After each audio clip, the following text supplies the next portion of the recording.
Travel টেলসের পক্ষ থেকে তোমাদের সবাইকে welcome and welcome back to my channel. নতুন একটি ব্লগ নিয়ে তোমাদের সামনে হাজির হয়েছি। আজকে এডিনবার্গ শহরের নতুন একটি জায়গায় তোমাদের নিয়ে যাব।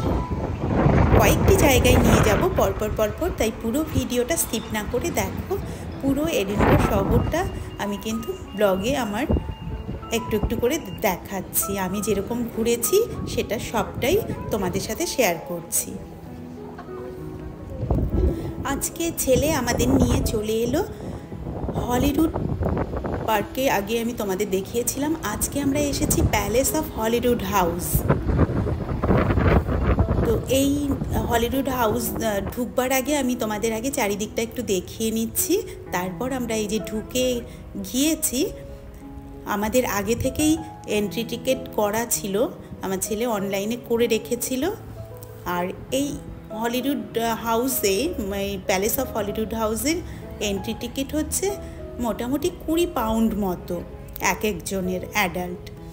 তো 20 পাউন্ড মানে আমাদের ওই ইন্ডিয়ান রুপিস 2200 সামথিং এরকম কিছু পড়বে। তো আমরা ঢুকে গিয়েছি। ঢোকার সাথে সাথে আমাদেরকে হেডফোন দিয়েছে। এখানকার যে হিস্ট্রিটা সেটা বলছে, আমরা ওই হেডফোনে ওটাই শুনতে পাচ্ছি। তো এখন আমরা প্যালেসে ঢুকবার গেটের কাছে যাচ্ছি। তার আগে আমরা একটু বাইরেটা দেখে নিচ্ছি, সেটাই আমি তোমাদেরকেও দেখাচ্ছি।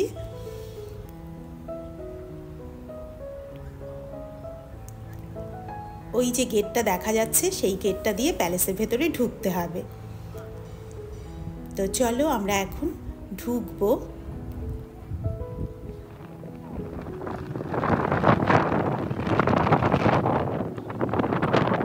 এই সেই প্যালেসে ঢুকবার প্রধান ফটক।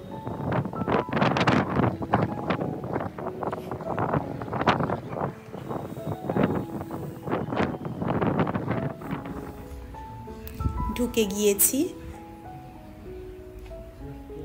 চারিপাশটা এই রকম আর্কিটেকচারটা। এই বারান্দা দিয়ে প্রথমে চারপাশটা দেখবো এবং তোমাদেরকেও দেখাবো আমি। আর তারপরে ওপরতলায় যে রুমগুলো রয়েছে সেইগুলোতে ঢুকবার ব্যবস্থা রয়েছে। সেখানে এখানকার কিং এবং কুইনদের সমস্ত কিছু রয়েছে সাজানো গোছানো।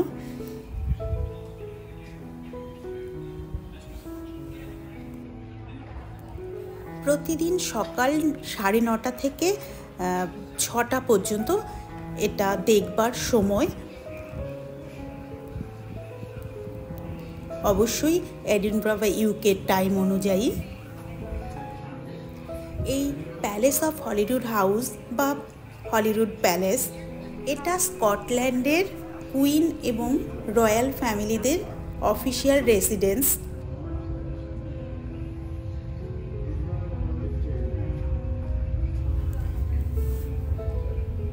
এবার আমরা যখন দোতলার 3তলার ঘরগুলোর ভেতরে ঢুকেছি, তো সেই মিউজিয়ামগুলো ছবি তোলা নিষেধ বা ভিডিওগ্রাফি নিষেধ রয়েছে।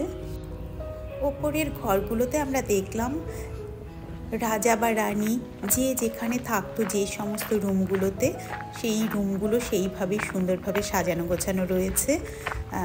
ওনাদের ব্যবহৃত জিনিসগুলো রয়েছে সাজানো গোছানোভাবে, সেগুলোই দেখেছি আমরা। দেখে টেকে এইবারে বাইরের আর্কিটেকচারটা দেখবার জন্য যাচ্ছি। তো সেই আর্কিটেকচারগুলো দেখতেও পারবো এবং ভিডিওগ্রাফিও করা যাবে। তো সেটা তোমাদের দেখাচ্ছি, চলো।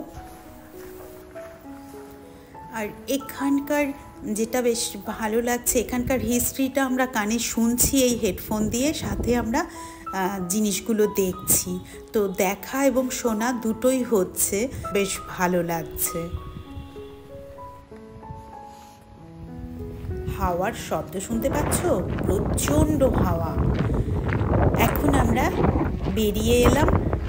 বেরিয়ে আমরা এডিনবরার প্রিন্সেস স্ট্রিটে চলে এসেছি। এখানে একটা সুন্দর পার্ক মতো আছে, দেখো ফুল দিয়ে কি সুন্দরভাবে সাজানো রয়েছে, লেখা রয়েছে। এই পার্কের ভেতরে ঢুকে তোমাদের দেখাবো। এখান থেকে আমরা এডিনবরার ক্যাসেলটাও দেখতে পাবো। এই দেখো এডিনবরার ক্যাসেলটা দেখা যাচ্ছে পুরো। আর এই যে এরকম ফোয়ারা মতো দেখতে পাচ্ছ, এটা শীতকালে পুরো জমে বরফ হয়ে থাকে। পার্কটার ভেতরে এই রকমের সব সাজানো গোছানো। এখন আমরা চলে যাব পোর্টোবেলো বিচে। তার আগে আমরা দেখে নিচ্ছি এই এডিনবরা প্রিন্সেস স্ট্রিটটা।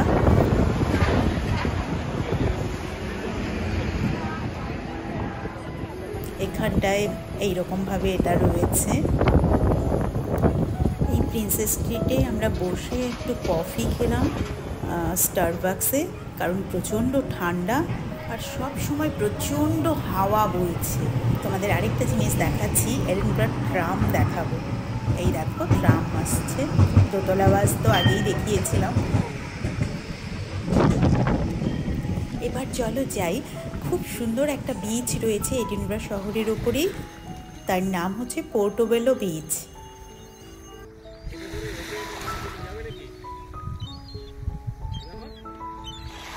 দাঁড়াও আমি সিগালগুলোকে নিই।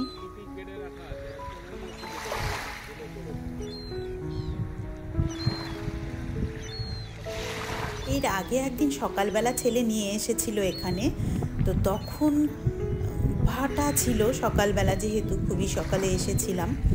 তো তখন এই যে সিগালগুলো ভেসে বেড়াচ্ছে, এই সব জায়গাগুলো আমরা হেঁটে গেছি, জল ছিল না। এখন জোয়ার আছে, বিকেল হয়ে গেছে, তো বিকেলবেলায় এসেছি, সেই জন্য সব জায়গাগুলো, যে জায়গাগুলো আমরা হেঁটে গেছিলাম সেগুলো জলে পরিপূর্ণ হয়ে আছে। আর এখানে না প্রচুর প্রচুর সিগাল আছে। হ্যাঁ, তাই তোমার বাপিকে বললাম। হ্যাঁ, আমরা এসেছিলাম কোন অবধি বাপ এর আগের বার? ওই দেখ বাপ সাঁতার কাটছে।